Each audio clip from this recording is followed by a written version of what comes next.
Okay, go for it. Fabulous. Well, hello and welcome to episode 123, that's 123, of the Adoption and Fostering podcast with me, Scott Casson-Rennie. Me, Al Coates. And me, Becky Brooks. Whee! No! That was seamless. Absolutely seamless. Well done, Becky. Wow. It only took us 35 minutes to rehearse that. Oh, dear. Yes. Well, we got Becky on today because Becky has single-handedly, off their own bat, produced the Adoption Barometer for Adoption UK. Can we say that? No. Okay. Well, in that case, with a crack team of thousands of minions, she's been the figurehead of the production of the Adoption Barometer, and I thought it would be really good to get you on to talk about that, because that was released 4 weeks ago now, so it's been widely circulated. Is it something like that? Beginning of July it came out, end of June? 29th of June, I think. I've been on a holiday twice since then, recovering. Saint-Tropez. So frankly, it's Costa del Wales, actually. Wales, very nice. Oh, very nice. Very nice, yeah. But before we get into the long grass, how about you tell us what you've been doing since we last saw you in December, last time we spoke at our Christmas hoo-ha? I've been writing the Adoption Barometer. What? That was a great conversation. Was it? It was delayed, wasn't it, because of COVID? The report. Not really. No, the last one was was delayed. it not? Yeah, no, it's been a bit awkward because the first one came out in June, and then the second one was delayed because of COVID, and we didn't bring it out till September. Right. Okay. So basically, we got the last barometer out, and then about 4 weeks later, I started preparing for the next barometer. So basically, it's Becky Brooks, barometer extraordinaire. Mrs. Barometer. So since Christmas, nothing terribly exciting. In common with many people, I have stayed at home an enormous amount, and done the barometer and other. I would love to have something exciting to tell you, but no, sorry, nothing. I can't believe that there's nothing exciting happening. This is why I don't come on more often, isn't it? What have you been doing? Nothing. No.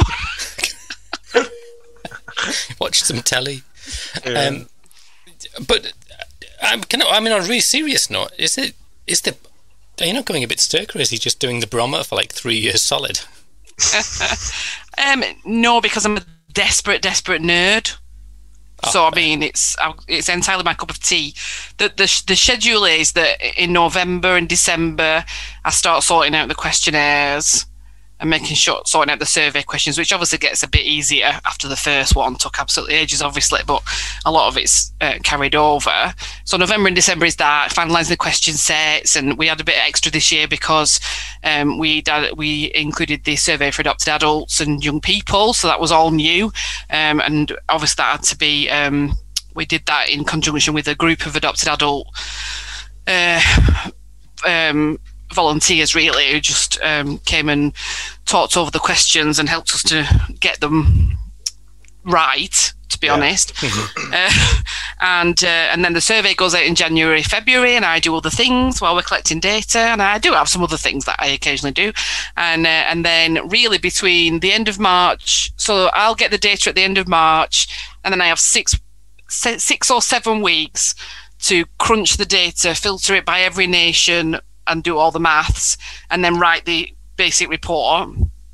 And then the rest of the time after that, so I'd done the first draft by just about the 3rd week in April. And then the rest of the time after that is but I like that bit, it's fun, and nobody bothers me because I'm doing the barometer, so I just What about your kids? No. Yeah, and your husband. Watch TV, kids. I'm doing the barometer. As if the kids watch TV anymore. My kids haven't watched TV ever. They don't watch TV. It's all YouTube and anyway, whatever. And then it goes out to all YouTube, are they? Yeah. I have to listen to Preston Plays. That's free advertising for Preston Plays. And then there's this whole long process of the draft goes out, and then people look at the draft, and it's all sort of all the grown-ups. All the grown-ups look at the draft, and particularly to make sure that it's reflecting properly what's going on in the nations, and I haven't accidentally misnamed some really important piece of legislation or missed anything vital. and then it goes out to design, and there's a whole thing of design. Right, and that's to when be people... honest, I've lost interest. No, but people show me... Well, me too by then. Because then what happens is people start going, do you like these? Look at these 15 photos. Which one do you think will be on the front cover? Which kid looks the saddest? I don't care. I don't care. That's not my bag, really. Everything that's given to me by the designer, I'm just like, oh, that's great. Yeah, brilliant. Love it. Yeah, great. Your husband is a martyr. It's hilarious. So it actually, although it's like a big deal and it does take a lot of time, not as much of that time is me doing it as you might think, actually. See, I find it interesting that you say you take 6 weeks to crunch numbers, filter it by nation, blah, blah, blah, blah, all that sort of stuff. I mean, 6 weeks, that would take me about 6 years to do something like that. There is no way in this world. I wouldn't have the focus and the concentration to do it for a start. And secondly, yeah. I mean, I'm glad you do it, Becky. Don't get me wrong, but someone's got to do it. Yeah, someone has to do it. I mean, no one really has to do it, but I could do that and only that. I could do the barometer as my full-time job, and then the reason why is because it's a 200 and something question survey, and even though this year's report is like flipping War and Peace, and like I got a paper copy through the post and nearly died. What if I created this monster? I could probably write probably 2 or 3 times as much again on all the deep dive into the data that we just I don't have as much opportunity to do. Now, that's not fair. I mean, there's some opportunity to do that, but you could really spend all of you as a full-time job just analysing and preparing reports on barometer data, which you should be probably glad that I'm not doing that. Yeah, well, I'm just glad that you are a geeky nerd, because if not, then we wouldn't have the barometer, would we? That's it's my niche. Well, we maybe would have it, but it would be by somebody else. So. It would be just I feel like I lived through that experience, that explanation. I genuinely feel like I lived through it. Did you have flashes of things? If I had to do anything like that, literally the family would have to hide the sharp things, because after about 35 minutes, I'd be pacing, rocking. It's just personality types, isn't it? Because the entire time I'm doing the barometer, I don't have to have any meetings. I don't have to actually speak to any people. I'm just like, sorry, barometer. Sorry, no barometer. Sorry. Champion. I'm an eye like that. Just like perfect. In a cupboard typing. Yeah. It's good. Yeah, perfect. So the barometer, before we come on to some of the detail about it, tell us, the adoption strategy, the new adoption strategy came out this week.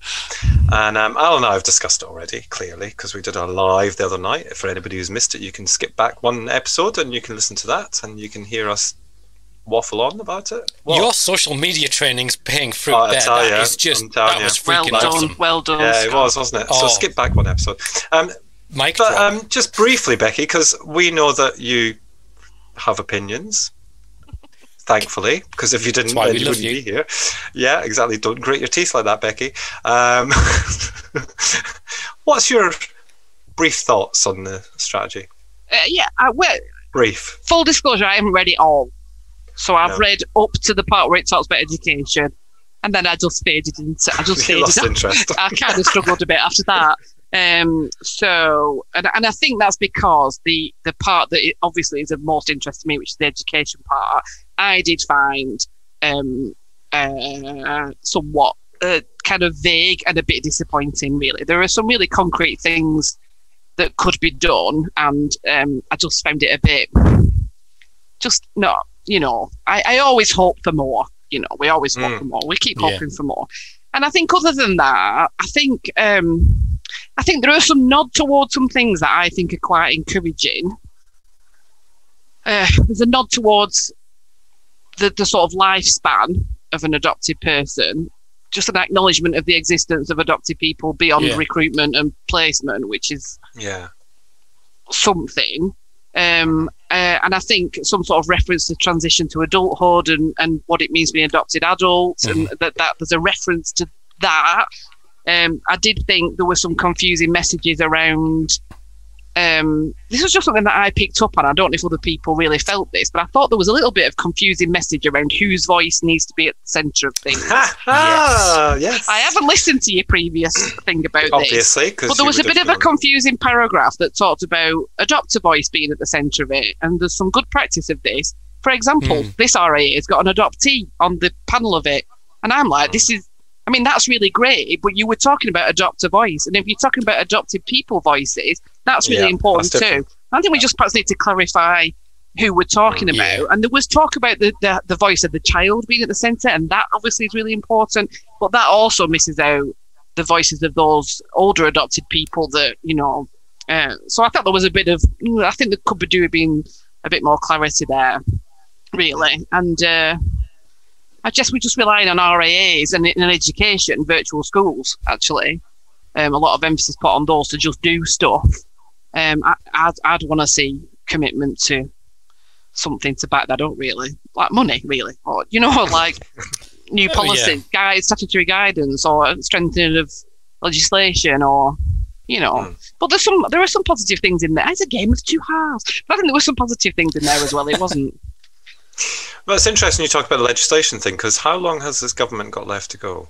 Do any of us know? Because I've not got a clue, because I don't live in Britain. When was the election? I don't know. I think it's some sort of like Mount Doom, end of the world, Mordor thing going on, and it's probably here forever now. If I was a better policy advisor, I would have that information at the tip of my fingertips.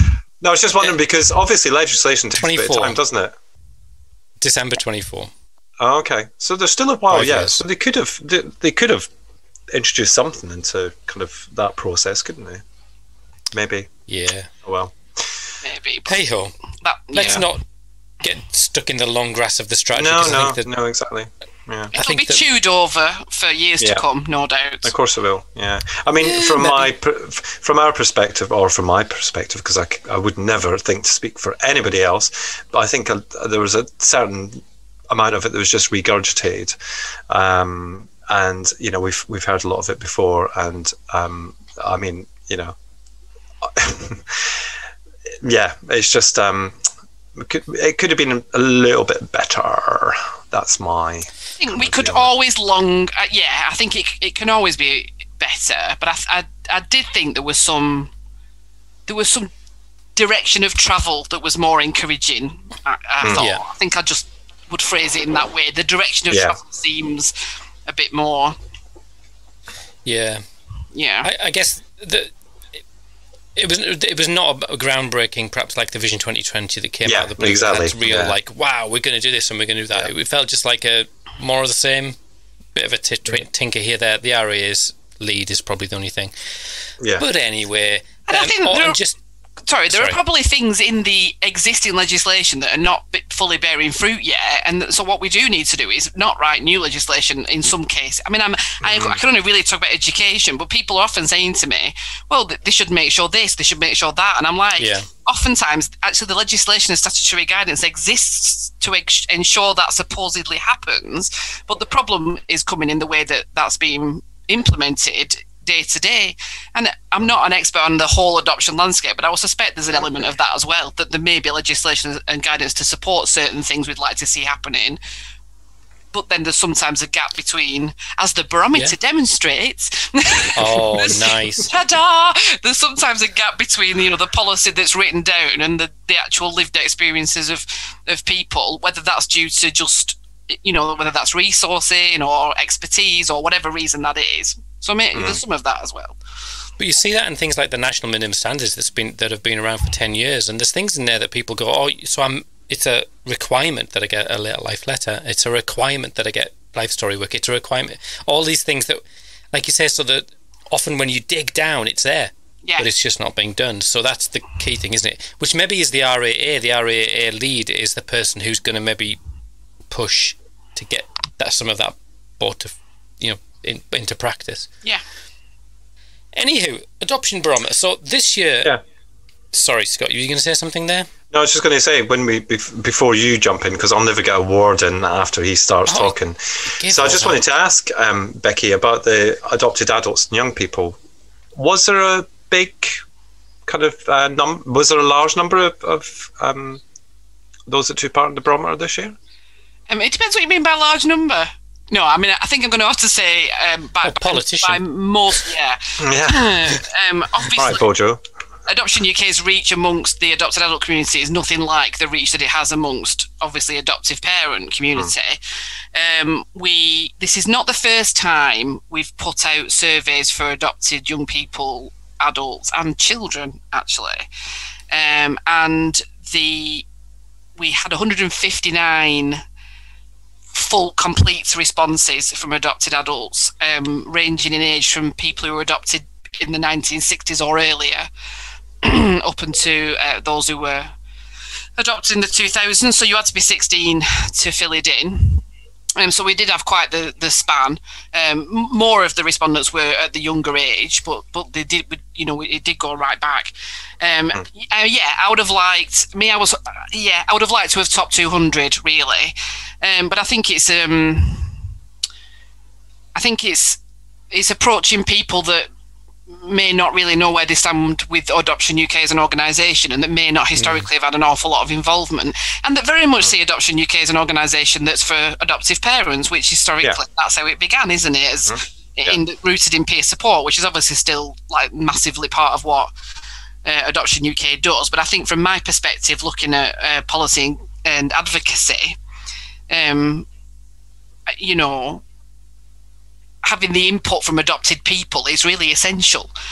So it's just well recognised in the sort of nature of the organisation of Adoption UK. So it's a bit of a thing really. I kind of get why it's potentially slightly slow inroad sometimes into encouraging people that have not had much dealings with you to respond to your survey, not knowing how it's going to be used, not knowing how they're going to be represented. And this is a trust relationship that needs to be built up, really. I think. I mean, there's very few, interesting. if any, kind of organisations that that's actually. What I was going to say. Yeah. So the opportunity to take part in a survey like this. Oh, I'm on it tonight, Coates. Mind yourself, mate. You are. I'll be taking off I will shortly. So there's very few opportunities for them to do this. So I think that's an all right start, isn't it? But Yeah, I mean, I think ideally there would be strong. Strong organisations run by and representing adopted people that we can collaborate and work with, and I think that's beginning to happen. In fact, only tonight I was booking pre-booking a course with what's it called? Shania's Adoptee Futures. Yes. Retweeting and like trying to book on it. I mean, I couldn't book on because it's pre-booking, but I've like pre-booked. Partly because I'm really interested in going on the course, because I think it'll be brilliant, and partly because I really want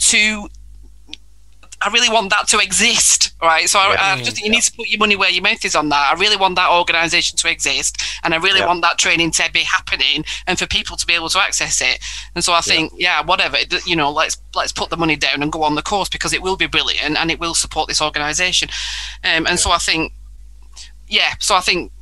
I mean, those are avenues for the future, isn't it? But it'd be great to see more of that going on, and see what collaboration and information perspective sharing, I guess, or what fruitful things can be said and done. Yeah.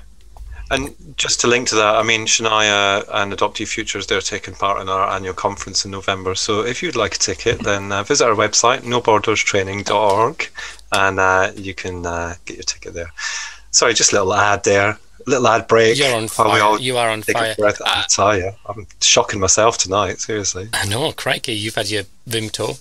I do think. I mean, I suppose we're not really on the barometer yet, are we? Not the actual findings, but I do think it's interesting, isn't it? From like you as an Adoption UK rep. I mean, you are a rep, but you're not. You speak for yourself. But there's a.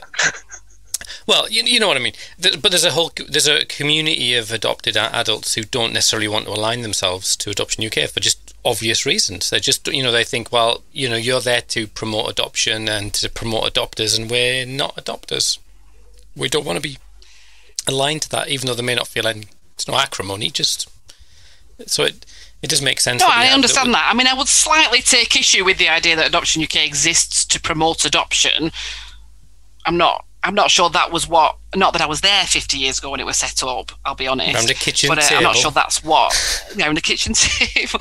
But I don't think that's what the people who originally met together and began the organisation. I don't think they had promoting adoption necessarily as one of the key factors. I understand it to be more about support, like adoptive parents supporting other adoptive parents. But obviously, over 50 years, things have changed.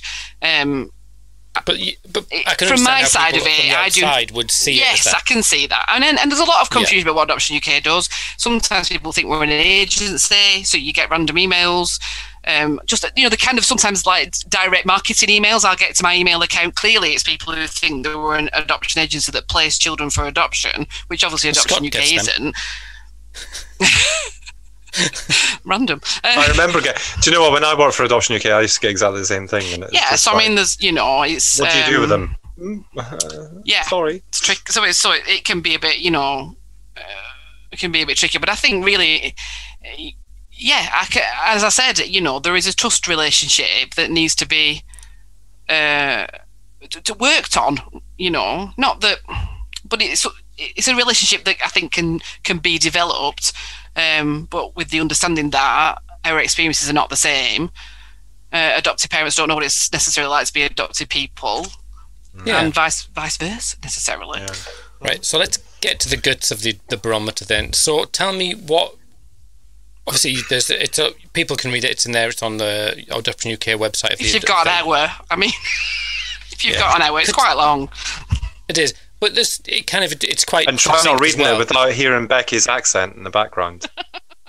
Yeah. So when I'm reading it, I read it like in my head. Read it in Northern because I know she's written it in broad Lancashire. Bayek like.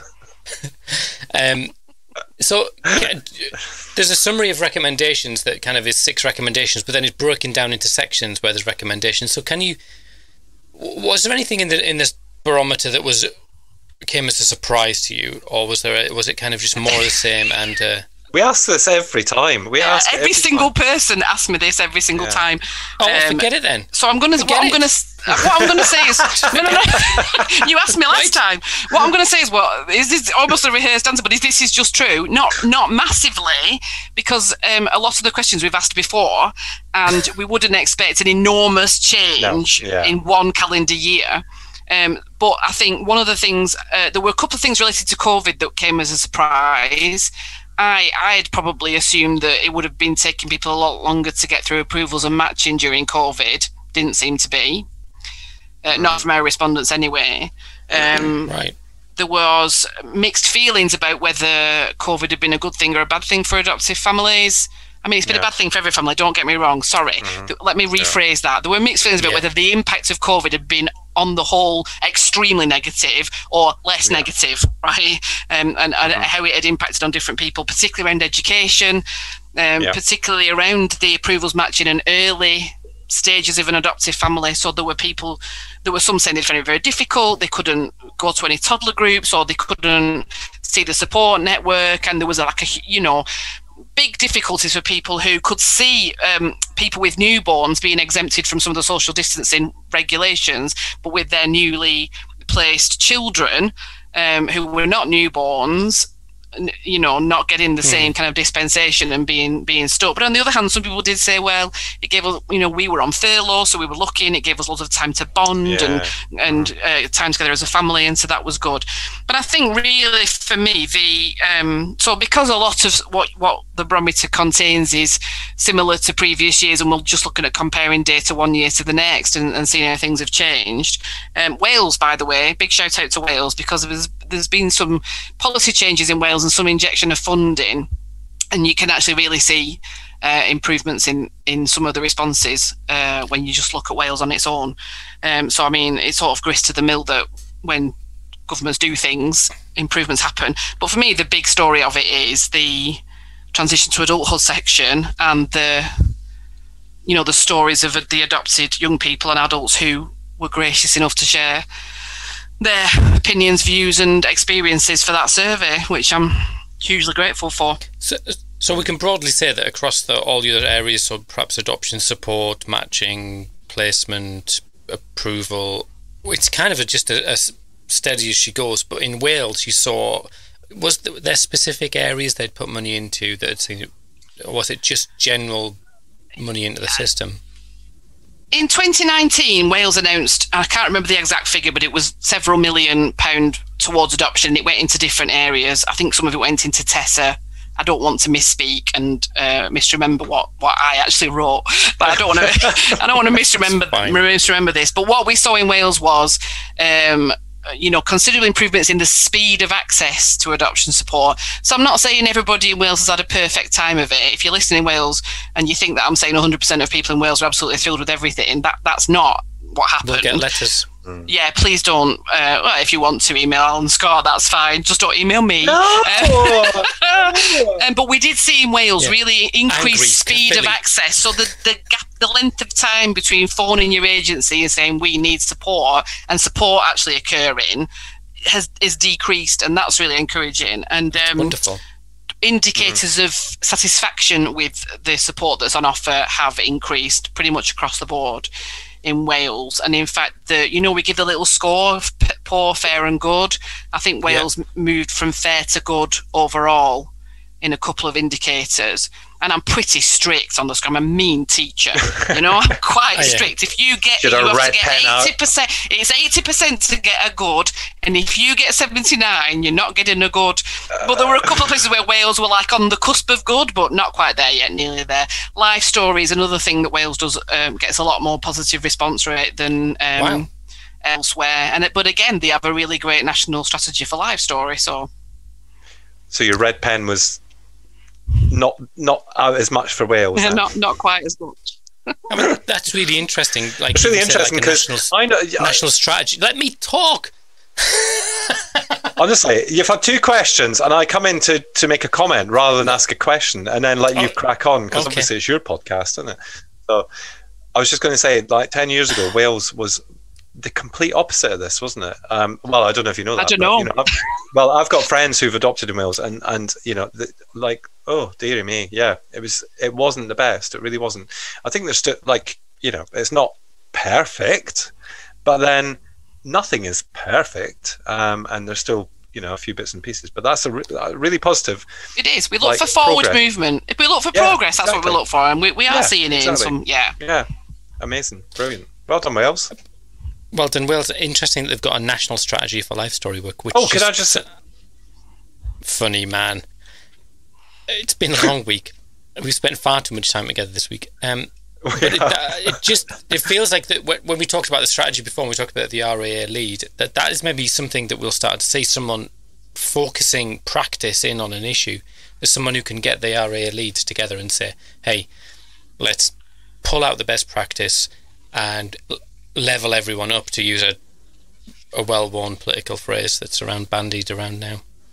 Yeah, I'm just actually, I know this is ridiculous, but I'm just looking through to see if I can find the page on it, because anyway, they've got a lovely website. I went and read it. It was really great, and it just lays out this is what you should get, and it's just everyone can go and see it. And the National Adoption Service in Wales, I can't find it right now. Fear ye not, we trust you, we believe you. Encouraging. Yeah. But you must ask me about the adopted adults. I really want to talk about it. A deep dive into the transition into adulthood. Yeah, so I think I really want to take the opportunity. I mean, you can, obviously we're being recorded, so you can cut me out if I go on for too long. But I really want to take the opportunity to talk about it a little bit, because it's so I kind of, to some extent, recognise the enormous, how can I put it, just the enormous generosity of people filling in surveys like this to tell us about really personal things with not really a full, maybe, really trusting us that we're going to go and use that data in a way that's going to be, and I really hope we've done it justice, really. But one of the things, we were looking at this transition to adulthood, so we were looking at what happens to young people between the age of 16 and 25. We were looking at what happens before in order to get you to a place at 16, and what kind of preparation adopted young people and families have got in childhood. And then what happens between the age of 16 and 25 in terms of support for adopted young people and support for adoptive parents and families as a whole, really. And one of the things that I was quite interested to try to achieve was to ask some very similar questions to everybody, and to see what differences there were between the different perspectives of the people responding about the type of support that was considered useful.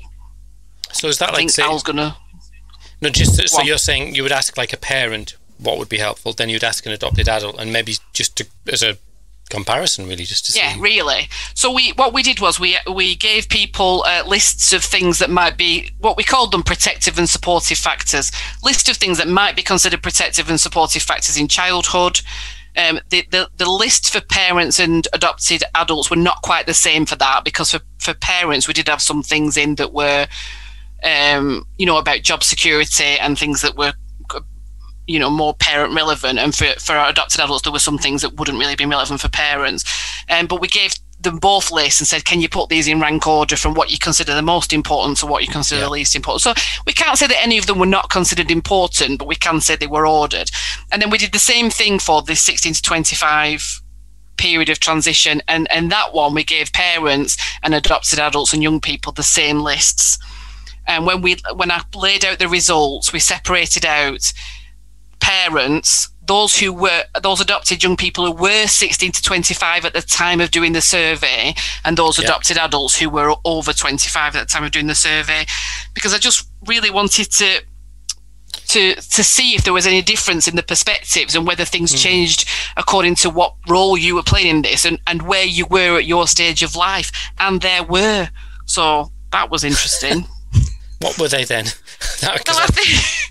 Come on, share with the group. I think when it came to there was some real congruities. There were some real areas of absolute total agreement. Really, everybody in all the categories agreed that stability, family and friends relationships was the overall most important thing. And I think for me, I felt there's something to be drawn out there about the type of support that's being given to families, and not siloing support. This is just for this is adopted person support and this is adoptive parent support, and these are separate things, and to understand that when families as a whole are supported, it can stabilize relationships, and that can be a huge support, because in the 60 to 25 age group, more than, I think it was 88%, it was more than 80% of young people said that they relied on their adoptive parents as their main source of support. And so really, there needs to be something to support the supporters in that, I think, as well, that came across really clearly. But I think there were other things that were really polarising. Just pause on that? Yeah. I just think that's something I know that Scott's really spoken in different places about this transition to adulthood. And is that, what do you think about that, Scott? This idea that parents need to be supported to support their children, and the flux around that? Because I know you've danced through this several times, haven't you? As have you, Mr. Coates. I think I ignored them for the best part of their... Well, it's an interesting one, isn't it? Because I think that you could make it all about the parents, or you could make it all about the child, or you could kind of split who it's about. I increasingly, more and more, I think that I witness and see, friends and family who have similar age children who have not the same issues but similar issues, and biological children I'm talking about. I'm not talking about kind of adopted or within that kind of cohort. So I think it's really tricky, because I think it depends on the kind of parent that you could be, maybe are, it depends on how you take that kind of thing. But in all honesty, I think between the transition from kind of being a teenager to being an adult, I think that's something, and this comes up a lot, actually, and I'm sure it does with you, Becky, as well, and with you, Al, actually, come to that.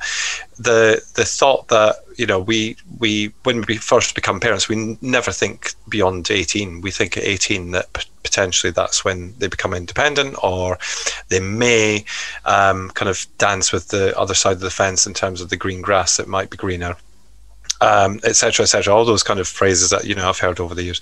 So it's a tricky one, because yes, we do need support, of course we do, but where does that support start? Where does it end? And also, when at this stage in the process, every single family is absolutely different, and the support will probably look different for every family. Yeah, and I think it's... Sorry, go on, Scott. No, I was just going to finish off in saying was that we tend to think that, beyond 21 or 25, if you've got an EHCP, that everything's hunky-dory and all happy and fun, and it's not quite the case. We're in a situation with a 23-year-old and 22-year-old, and I'm still parenting them, and not because I have to, but because they want me to. Now there's people who would go out there and say, oh well, they must be fogged adoptees then. If that's the case, then that's fine, but it's that is the way it is, and I'm not just going to leave them high and dry because I think they're fogged. I'm going to try and support them in the best way that I can, and that's it really. But I don't get any support for adopted adults. There's nothing there apart from my community that I engage with. So yeah, and I think support, when adoptive parents talk about support, they're often talking about, I think sometimes we think about emotional support or adoption support, funded therapeutic support, and I think in the conversation around support around transition to adulthood, we're talking much wider about that. And one of the questions what we asked parents was whether they'd had to do a lot of research and learn a lot of new skills in order to support their young. And so there's a lot of stuff around. If your young person is looking to go and live independently, and then they need support with benefits, and they need support with managing their own budget, and they need help with housing, whoever. And my children are not that age, so it's a huge complex world that we haven't made it to yet. But there are a lot of agencies and and groups that that are going to be involved with your adopted young person.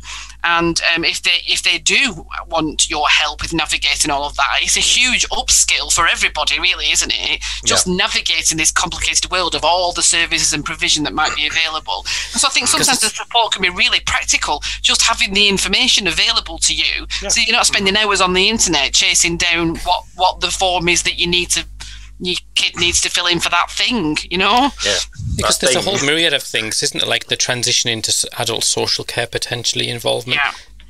Transition from mental health service to adult mental health services. The disability living allowance or the PIP then transferring to the young person's responsibility. And like you say, I think that I see a lot of people who are just kind of going, well, I was not set up for this. I was like, I feel adrift, and in the middle of all that, there's these big complicated questions about children's capacity, or we're probably talking about a small section when we talk about capacity, but even just trusting your children with budgets and things, or alcohol, or if the support services are there, if the structures within the services are attuned to the needs of young people who may need extra help, and attuned to the needs of the families who may be helping them, and that the information is there and it's accessible, and it's the pathways through it have been considered and laid out so that it's not just a horrible maze, then whether the young person wants to do it themselves and doesn't want the help of any adults in their life, or whether the adults are supporting, that's there for everybody to access then, isn't it? It's not just social work stuff for parents, it's about stuff for everybody that anybody that's involved can access. Good social work is about empowering people to do it themselves, and so you don't want, none of us really want a social worker to come and fill the form in for us. Well, it depends on the form, sometimes that would be nice, but we want to learn the skills so we can manage this stuff ourselves. We don't particularly want to be betrothed or having to ring post-adoption support worker all the time. We want teachers what to do, but help us. It would be really interesting to see if agencies could put on preparation for adult courses like they did preparation to adopt. But anyway, we're into the long grass. We're only on the first point. And I think as well, when we look at the range of support services that people were accessing, everything, still included support, adoption support, but also other social work teams, mental health services, physical health services, disability services, education, criminal justice services, the housing services, youth services. Some families were involved with a lot of different agencies, and just, and yet within that, adopted adults and young people told us that they were not able to find services that understood their needs as an adopted person. So, there is support out there that's very specifically adoption. But I think once you go outside of the kind of adoption social worker arena, you're in the Wild West, aren't you? And there's just, if you're accessing mental health services, and this came up again and again, and this is something that obviously an adopted person would be much more qualified to speak to than me, but just based on what was said in the surveys, that finding mental health services that are adoption kind of specific, is like... Yeah. And Ofsted registered as well. Yeah, so the barriers to accessing it are incredibly high, and just the overwhelming majority couldn't. And I think the other thing that was a huge disparity, and actually, sometimes doing this stuff is upsetting, and just occasionally you'll come across things that are like, gosh, that's just upsetting, really. And there's a fair bit of that in the barometer, because you get a lot of testimony in it, and some of it's, I don't know whether it's under the shield of anonymity, some of it's extremely visceral. But for me, it was a data point that I just found really, really upsetting, which was when we asked parents and adopted young people and adults what support they thought would have been useful during childhood. And then the second question we asked as a follow-up, we listed the same supports and said, which did you actually get? Which of these did you actually have access to during childhood? And the respondents that were over 25, the adopted adults, it was horrendous. Nothing, almost none of it. I think 56% said they'd had none of it. And we're talking things like school staff who understand the needs of adopted children, social emotional wellbeing support in school, help with mental health, help with maintaining birth family contacts, all of the, a mentor or a buddy or some kind of support group, all of these kinds of things. And well over half of the adopted adults over 25 said that they couldn't access any of those things during their childhood. I mean, it was a better picture for the younger respondents, but you just think, as what one of the adopted adults said, and it's quoted in the report, but it was something like, services for us as adopted adults are virtually non-existent, and for most of us, they didn't exist when we were children either. And I mean, it's a really bleak.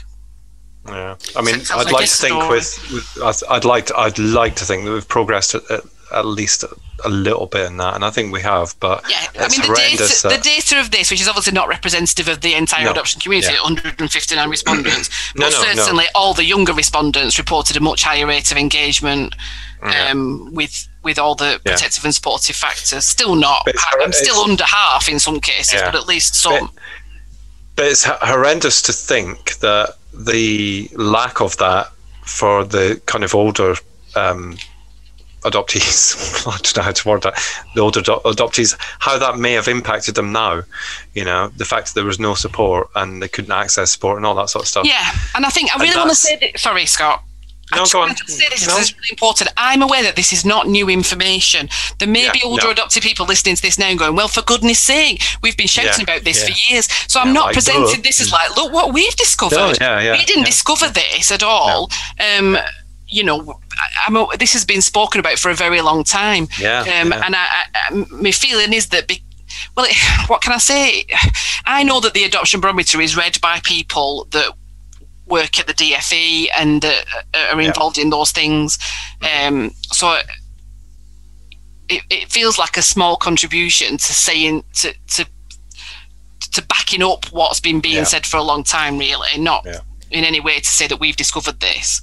No, but it's important, isn't it? Because we can draw lots of anecdotal information, and that has potency, and that's important. That lived experience, but data is people respond to data differently, don't they?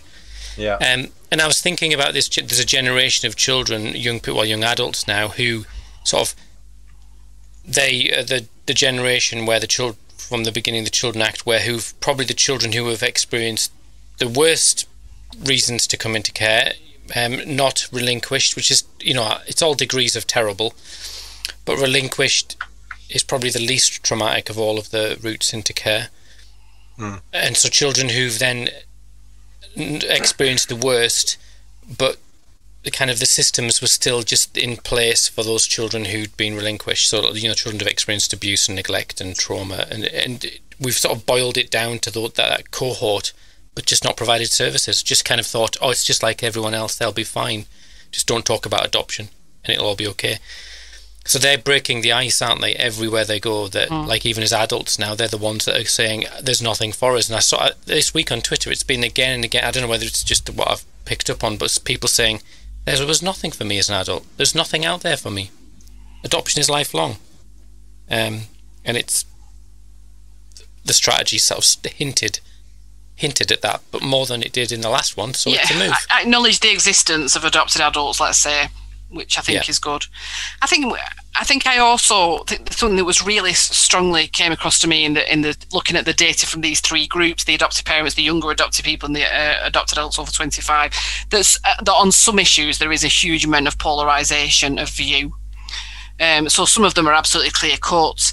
Adopted young people and adults all massively valued adoptive parents who were open and honest and were able to speak to them about all aspects of being adopted. And again, there is work to be done with adoptive parents to ensure that they're in the position to be able to do that, but that was so important. So some things were absolutely no-brainers that everybody agreed with. Younger adopted respondents had a lot to say about education, and in fact of the top 4 ranked things of importance, 3 of them were education related for 16 to 25 year olds. But then in other things there was huge polarisation. Do you want to guess what was hugely polarised? One of the main polarised things? Contact. Yes, absolutely. And I think this is where we just need to draw back from, whereas Adoption UK as an organisation that very much works with adoptive families, even despite all the thousands of members and the many, many surveys that I have done and all of that, we must acknowledge that in some of these subjects there isn't one voice. And I think, within the 159 adopted young people and adults that responded to that survey, there wasn't one voice on that either. And in fact, it really interested me that for those over 25, when they were asked to rank in order of importance these protective and supportive factors during the age of 16 to 25, one of them was support to begin or maintain relationships with birth family members. And that was considered more important amongst older adopted respondents. But 22% ranked this as the number 1 most important thing, and 29% ranked it as the least important thing. Wow, okay. So there's no one voice, is there? With the spread across the middle. Wow. And I think, and I tried to be really honest about this in the writing of the report, that both among adoptive parents and among adopted people that responded, and again, I just must emphasise, I'm not claiming that this represents the entire adopted person community, it obviously can't, but that, and I put quotes in from actual quotes for both of these, that we have adoptive parents saying, we don't want any direct contact, it wouldn't be right, I can't understand why everyone wants it all the time. And right next to that, an adoptive parent saying direct contact should be considered, and why aren't you doing something more about direct contact? But then again, amongst adopted respondents, we had polarisation of views. We had respondents saying, I can't answer a lot of these questions because I don't feel I need any extra help due to being adopted. And then the next breath would be somebody saying, and I think I put this quote in, adoption is cruel. You want to help families stop adoption. And so there was, I'm saying that partly to show that there was a range of views. It wasn't, I think there's sometimes this sense that it's only the certain kind of people that fill in these surveys, but actually there was quite a big range of views and people very strongly expressing those views. But I think for me what it says is when we're talking about things like contact like that, we can't rely on people's feelings about what should have, would have, or could have happened. We need some proper longitudinal, we need more decent academic longitudinal research to actually understand, and I know some of it's being done and that's great, but I think relying on a collection of, we just can't rely on a collection of anecdotes and feelings about things and assume that this collection of anecdotes represents the sum total of a community's experience, because what I see in this, and I want to be clear, because somebody ranked it as least important doesn't mean they think it's unimportant. They just thought the other things were more important. So I'm not trying to suggest that 29% of adoptive adults have no interest in, or that doesn't, that may be true, but that's not what the figures tell us. It just tells us they didn't think it was as important as some of the other things. But it just create challenges going forward in trying to create systems for this that will be the best fit for everybody.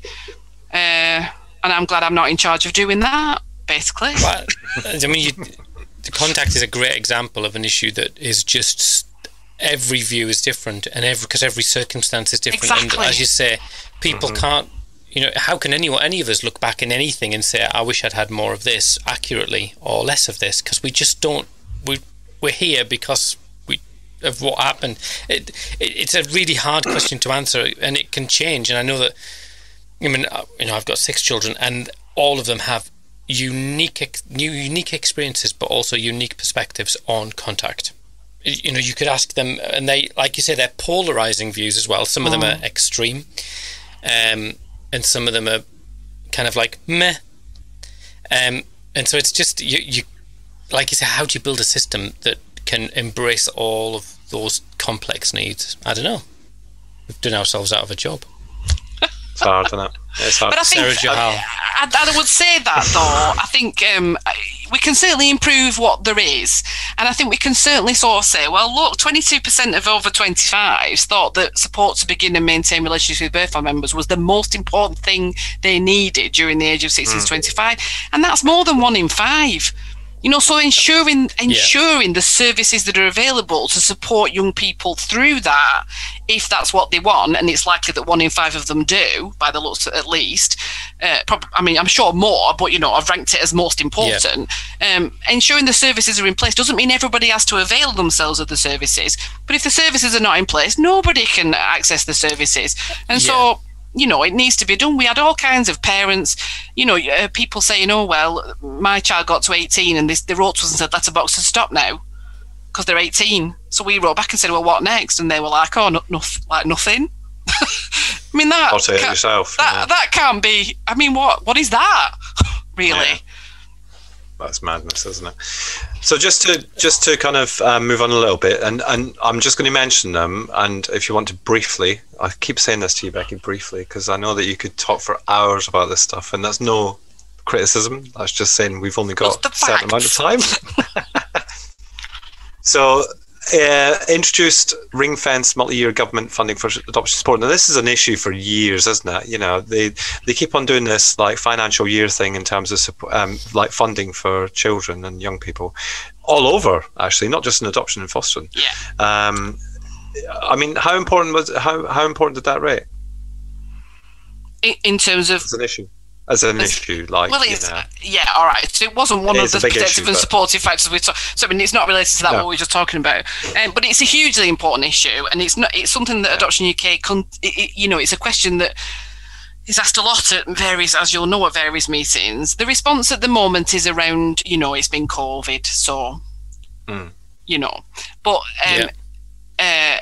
this will never stop being an issue because I think actually the last time I was on the podcast, we discussed the difficulties that support providers were facing, not knowing if the funding was going to be cut off after the end of March last year, and around about Christmas time, wondering whether they needed to start issuing redundancy notices because they didn't know if they'd be able to pay people, and they needed to give people 3 months' notice. It's that kind of thing. It's not just, it's inconvenient for those it's more than inconvenient, but it's the uncertainty for families, but it's also the uncertainty for the agencies that are supposed to be providing this support. People need a longer term commitment than that. I think we're saying long term, we're saying minimum 10 years, we're saying those kind of things, but I think there's a spending review, and I think we've got to wait until then, if I'm remembering the governmenty thing that I'm supposed to know about.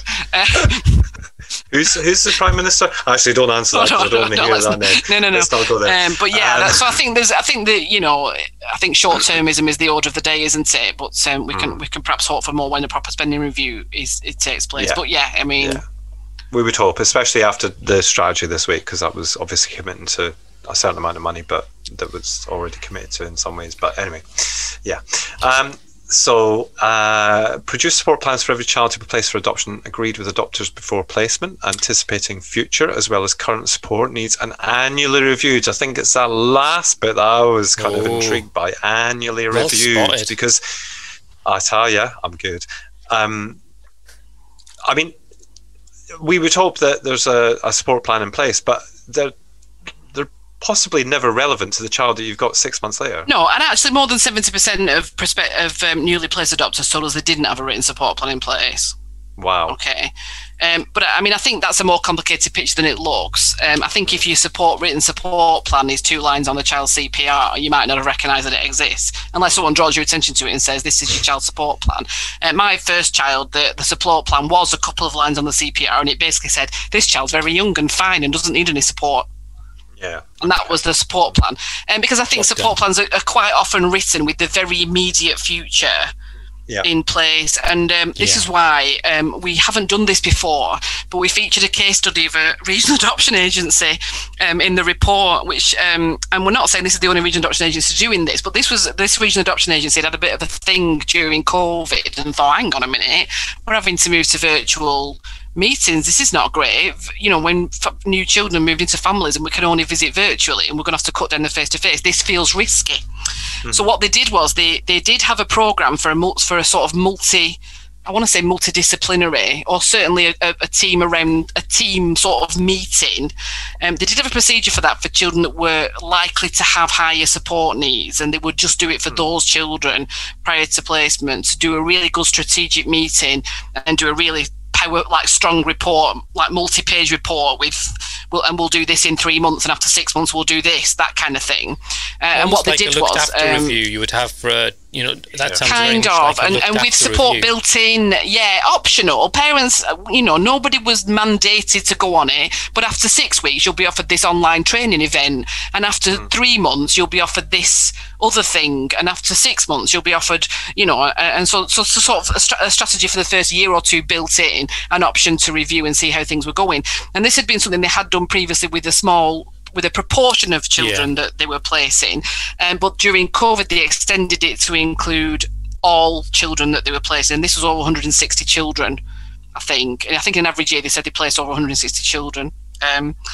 And actually they've been so pleased with it and how it's gone. And there were other things as well, that they used some of the emergency funding to really upskill and do training with the staff and a lot of things like that. So really they would, it was a meeting, whereas before, for the majority of children, the support plan would just be written by the child social worker, and it would be fairly... Well, it would just be written by the child social worker. These new ones, I was trying to not say that because it seems a bit... I haven't read any of them. I don't know if they were generic. But actually, weirdly, it's the RA that I would be in now. That I would be adopting through now if I was adopting now, but didn't exist when I adopted. So it was very interesting for me on that thing. But they've extended it, and actually, even though it's more in terms of time and meetings and that, they're so pleased with the outcomes. In terms of feedback from matching panels saying these adopters seem much more prepared and this paperwork is much better than it used to be, and we love these they're actually going to carry that on, and so we think this is something that clearly can be done. And I think reviewed annually is a bit of a, because you don't necessarily want a social worker trotting around to your house every year and having a big option. But a phone call to say how things going, do you want us to review your support plan with you? I don't think it, Yeah, I think that's right, isn't it? Yeah, and I think social work's changed. I think one of the things we found is professionally, is that we can do an awful lot more because we're not, I'm not having to spend an hour to get to your office, an hour to get back. To be honest, I write my minutes while I'm in the Zoom meeting. I can type them up. And there are lots of meetings where I don't need to be present. I don't need to be physically present. Of course, there are some meetings that are really beneficial and help. It can be. It's just important to sit in someone's living room and have a cup of tea. Sometimes, like that meeting you described, it's a virtual meeting, or even we've done it hybrid where someone's rocked up to the house with a laptop, had a chit chat, and then put the laptop on, and we've all had a meeting together. So it just seems like that stuff's more doable. The profession has got a bit more creative and a bit more savvy. And we did get some feedback of some people saying, look, we've been able to access things, we've been able to speak to professionals more than we could before, because instead of having to arrange a meeting and have babysitters and all of this stuff, take ages off work to travel to the venue and come back, it's just a half-hour Zoom conversation or whatever it is you're using, and they've been able to access training more because, again, they're not having to get babysitters, they're not having to travel. Geographically, some areas are pretty big, and the travel time, but they are, some of them, and like coast to coast.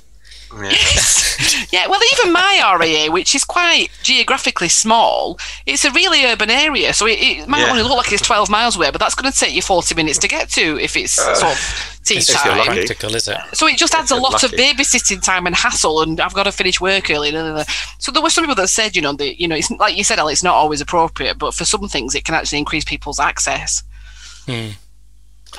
That's encouraging.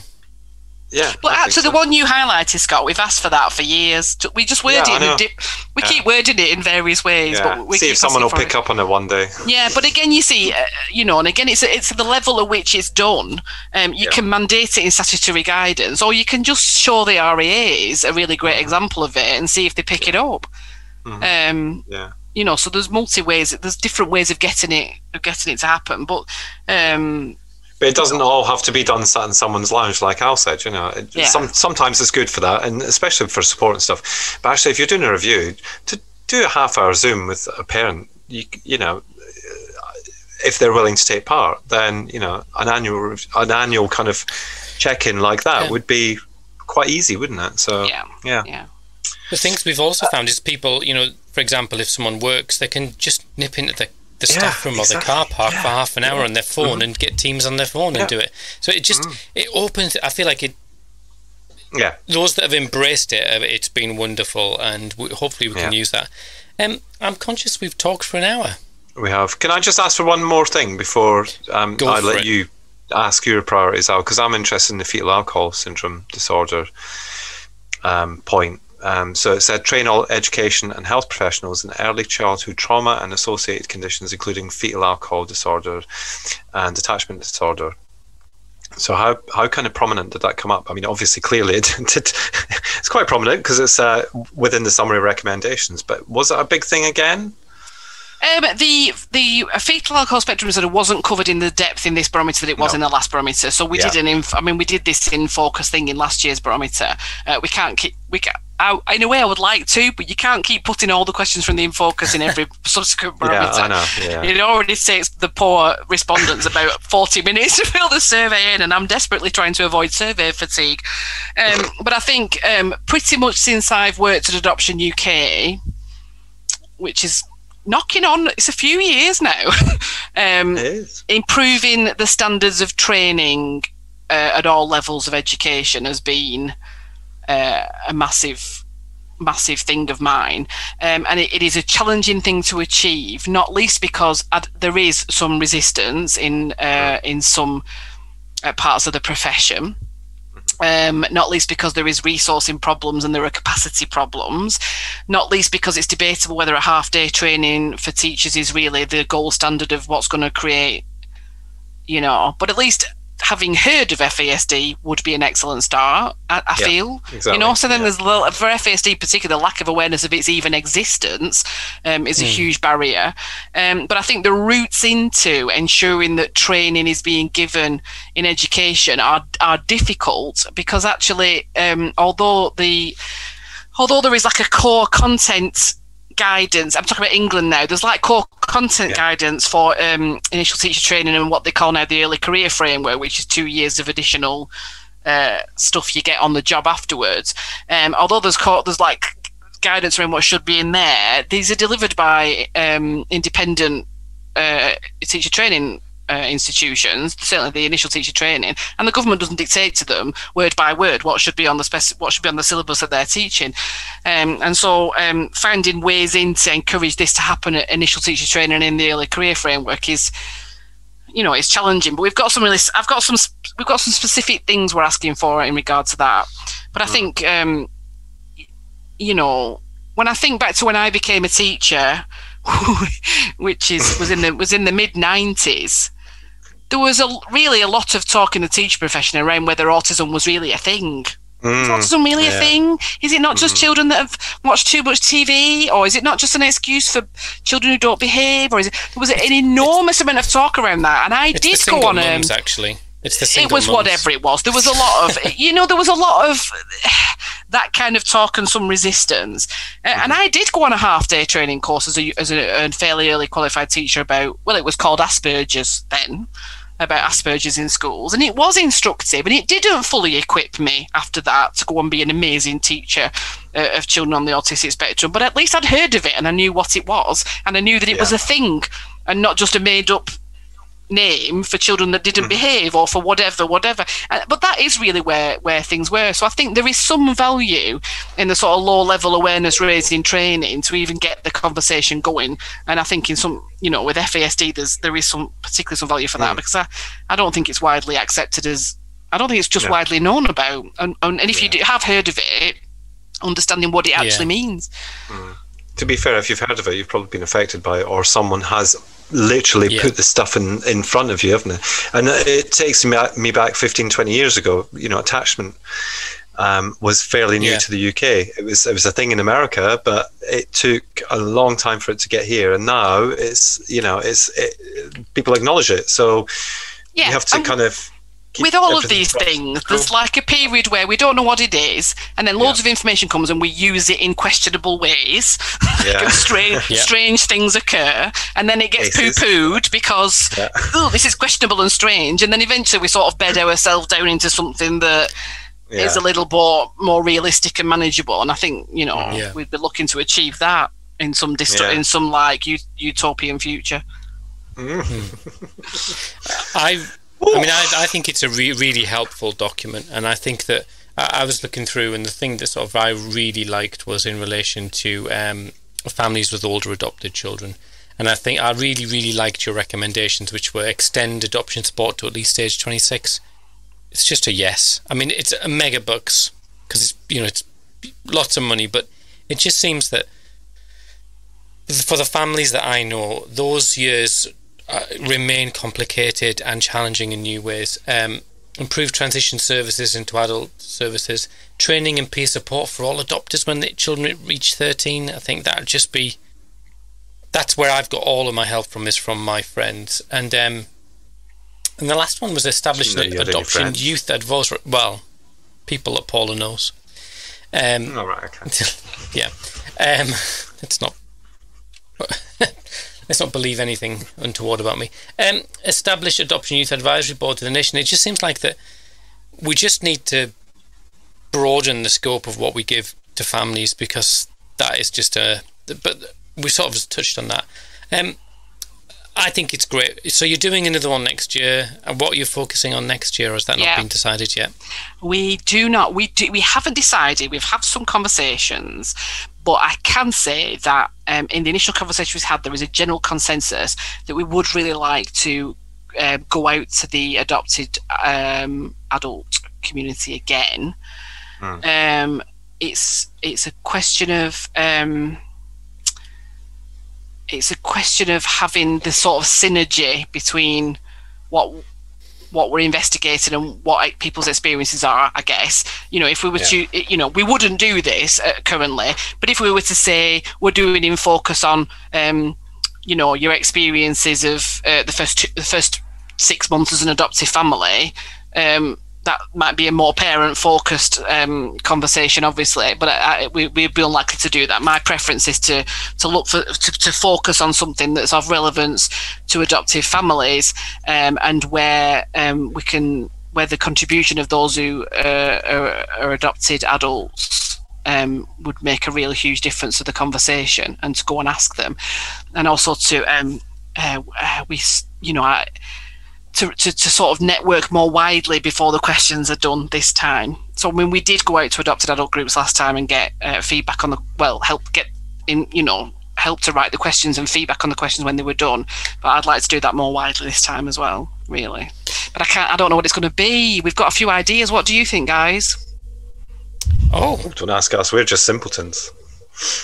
We're sheep. We just go where we're pointing towards, basically. I mean, there's a few sort of obvious. I mean, Contact's an obvious one, but unfortunately, when you do a big thing on Contact, it's going to be picked up by the media, and the story they want to tell is a disaster story. Yeah. You can't get a nuanced conversation about it, which doesn't mean we shouldn't investigate it. We just need to know that we're going to be weathering that afterwards, and that all the families and all the adopted young people are going to have to see those stories in the news afterwards, and those stories keep being in the news anyway, and I'm not sure how helpful it is for everybody all of the time. I mean, obviously those are real things that happen, but you know, but I think context is something that always comes up as an option because it's such an important priority for people. But you know, there are other things too. Well, we'll have a think. We'll put our heads together, and then we'll send you an email, and then I'm sure your listeners will. Oh, I'm sure. Yeah, have suggestions. And honestly, I'm interested in all suggestions, because what the in-focus section is meant to be is a deep dive into a narrow area that gives us data and perspectives that would be difficult to get otherwise. Yeah. And a chance for people to get stuff off their chests about that, really. Yeah, I mean, I wondered whether mental health would maybe something that's a bit generic, but I think that across all, like even mental health in children, I think is a really complicated issue, because we see often stuff is just through a behaviouralist lens. You know, that child is misbehaving, but actually that child might be unwell, struggling, anxious, which it makes sense. But I think that I wondered if that would be something, because that does transition into adulthood, and that would be an adopted adult's perspective on that, and young adults' perspective on that. My phone's just pinged. I've got to self-isolate for 5 days. Oh, let's carry on. Really? Let's carry on talking for 5 days. Yeah, we've got 5 days. So, then. Let's just stay. We've got 5 days. I think. Has it really said that? Yeah. So it's going to be a podcastathon. Oh no! I can't tell you what Scott's face has done. Scott's face has just melted. I know. I'm just saying I'm busy. All right, I'm working. I've got guests for the first time in 18 months. You are not spoiling my weekend coats, so don't even think about it. Unlike this kitten who's arrived in the room and keeps on climbing on my shoulder. But yeah. Oh. So who have you been? Where have you been now, Coates? And I saw you a couple of days, so this is concerning. So we need to talk about this after the podcast, because I obviously don't have the NHS app. I don't live there. As my mother would say, she'd be worried that I've been out kissing mucky women. That's what my mother would say. Yeah, well, if you weren't married to Mrs. C, I'd probably agree. But there you go. Yeah. Oh, well, I think on that note, I've got to go and have some serious conversations with some grown-ups. I think it's all gone very wrong. Yeah. I'm due to be somewhere very soon, and that's knackered me up. Yeah, you're not going anywhere, mate. No, I'm stuck in. Becky, thank you. Damn. Appreciate it. Thanks for having me. It's always a joy and a pleasure. It's always lovely to see you, and always lovely to chat. Yeah, and well done, because actually, as much as we laugh at you being a policy stat wonk, you are. I think the community, this stuff really matters to the community, and it drives the discussion, and well, let's hope it drives policy as well. Good. Yeah. Well, you may have noticed it was mentioned liberally in the adoption strategy. I was like underlining the mentions. That's me. But yeah, my highlight of my career actually was when Timpson mentioned it. I think he mentioned it in Parliament, and he mentioned it in his report about school exclusions. One or the other of those, and I was like, I'm famous now. This is the big time for me. You can rest on your laurels. That is absolutely wonderful. I'm done. Yeah. How's that going for you? How's retirement going for you on that? Yeah, as if. Thank you, Becky. Bless your heart. Appreciate it. Okay, Bon Jovi. Anchovy. Oh, I can't think of anything that rhymes with Chovy. Chovy. Oh, it's been a long night. I think that's a good ending point, honestly. Yes, it is. We are. I mean, it pinged in the middle of this album. It's all falling apart now. We've maintained a veneer of respectability and professionalism for over an hour. It's more than could reasonably be expected. Can you stop recording?